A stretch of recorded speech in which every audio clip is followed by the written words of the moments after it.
Going to sleep better at night knowing that you're on the scene and raising your voice and doing the good work that you're doing. So I guess my message here today is going to be that it's a really schizophrenic world that we're all living with in this movement, because there are horrible, heart-wrenching stories, and we know that Daisies is not the only one, and that good people are being sent off to federal penitentiary for ungodly numbers of years. Families are being ripped apart. There's real pain, and we all know it all too well. But I also want to say that, strangely enough, we're having extraordinary successes all at the same time. The voters of Colorado and Washington certainly knew what they were doing this last November.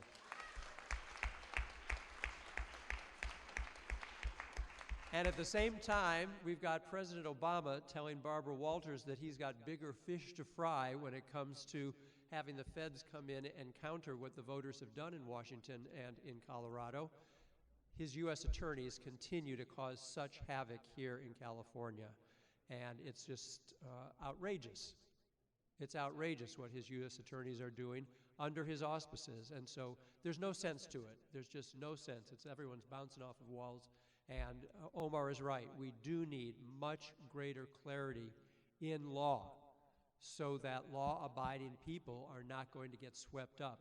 And I think just the fact of the U.S. attorneys not only threatening property confiscation of landlords who would dare to rent to dispensaries operating under the auspices of state law is an indication of their extreme actions, and going so far as to even threaten media outlets, radio, television, newspapers that are fighting for their life for every advertising dollar they can get, threatening them that they'll face federal prosecution if they dare take advertising money from marijuana interests. So this is just over the top and out of control, and there is a lot of work to be done. We know that. So you might be wondering, and Omar certainly is, why doesn't the legislature just get its act together and do something? Because we should be. And I want to give you just an insight into what goes on in the legislature and why we don't have more success than we do. And then I want to end on some success that we have had. So we did get a bill to Governor Schwarzenegger's desk a couple years ago, which would have put in statute a medical cannabis patient's right to employment, so that one could not be fired, not for cause, but for status of being a medical cannabis patient. What an obvious thing to be able to do. Why should someone lose their job or lose the opportunity to work just because of who they are as a medical cannabis patient? We want patients to get better, to be able to work, and to be able to sustain themselves rather than be on the taxpayer's roll. That makes obvious sense. But unfortunately, Schwarzenegger vetoed the bill. The California Chamber of Commerce has come out in our subsequent tries, and we weren't even able to get it to Jerry Brown's desk in our most recent attempt, though I'm here to say I am completely prepared to reintroduce the bill if we can get the kind of support we need. And I'm talking about finding some small business interests and other business interests to come be in support of the bill so that we can counter the California Chamber of Commerce, because they very much frightened too many of my colleagues, preventing us from getting to the 21 votes in the Senate that we needed. Additionally, we tried very minimally, and I want to credit my colleague Assemblyman Tom Amiano in his introduction of a bill on the Assembly side to set up a structure in California so that we can tax and regulate here in the state. Unfortunately, that didn't go anywhere in the Assembly. We tried a much more mild approach in the Senate, which was just to put into statute a right for dispensaries to receive compensation as long as they abided by then Attorney General Jerry Brown's guidelines. We couldn't get that through the Senate. gives you an indication that my colleagues are afraid of their own shadows when it comes to this issue, because it's not a controversial issue when 75% of the electorate support the medical use of cannabis here in California and even across the nation. Why Congress is frozen in its tracks makes no more sense than why the California legislature is. It's not a controversial issue. We did move a Senate joint resolution. Resolutions, of course, are not binding law, but it urges the federal government to stop the raids in California, number one, and number two, to set up a federal structure so that there is, in federal law, allowances for safe and affordable access for patients to get their medicine. But again, that's not binding, it's just urging the federal government. And then we did have success in making possession of less than an ounce of marijuana an infraction, not a misdemeanor in California. And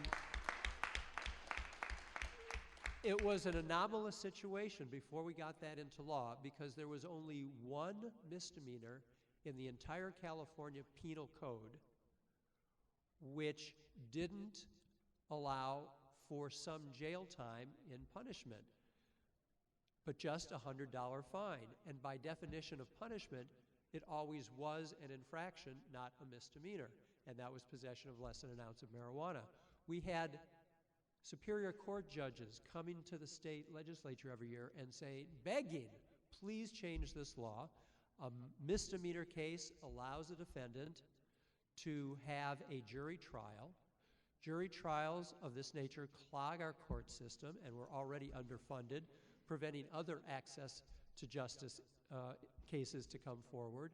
And a jury trial costs taxpayers $1,000 minimally, at the end of which you're found guilty, pay a $100 fine. That's a loss of $900 per case, and we had tens of thousands of cases. Do the math, it was costing the state tens of millions of dollars for this nonsensical misdemeanor charge for possession, which had an infraction penalty. So I just want to share with you some of the success that we've had just in the first year of implementation. The arrests overall in California for marijuana is down 86%.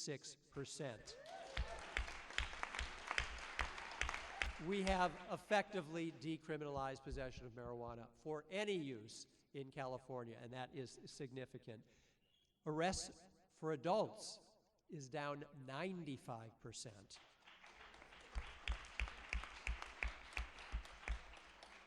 So that means among those under 21, marijuana-related arrests are down 60%. 60%, meaning all of those young people not entering into our juvenile justice system at all. And given that in other states, the proposals are always for allowing use for those over 21, it doesn't benefit youth. Here in California, we are protecting our youth because this is not for just those over 21. Everyone benefits from the infraction law that is now in place, and that's significant.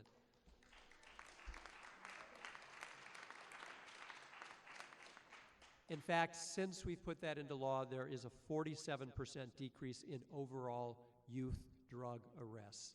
And so we're very happy with that. So as I said, schizophrenic.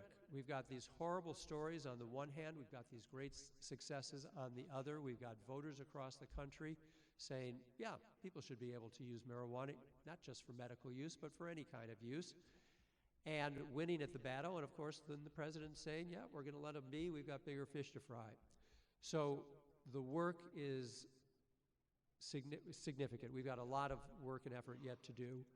And I also don't want to overlook all of those here who are working hard to allowing our farmers in California to be able to grow industrial hemp.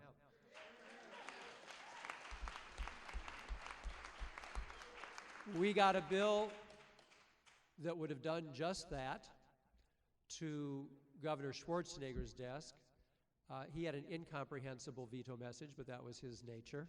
Uh, and he vetoed it. We got another bill allowing California farmers to grow industrial hemp, and unfortunately, Jerry Brown vetoed it, but to his credit, it was a substantive veto message. He happens to be of an opinion different from my own, that we are preempted by federal law, and California cannot, on its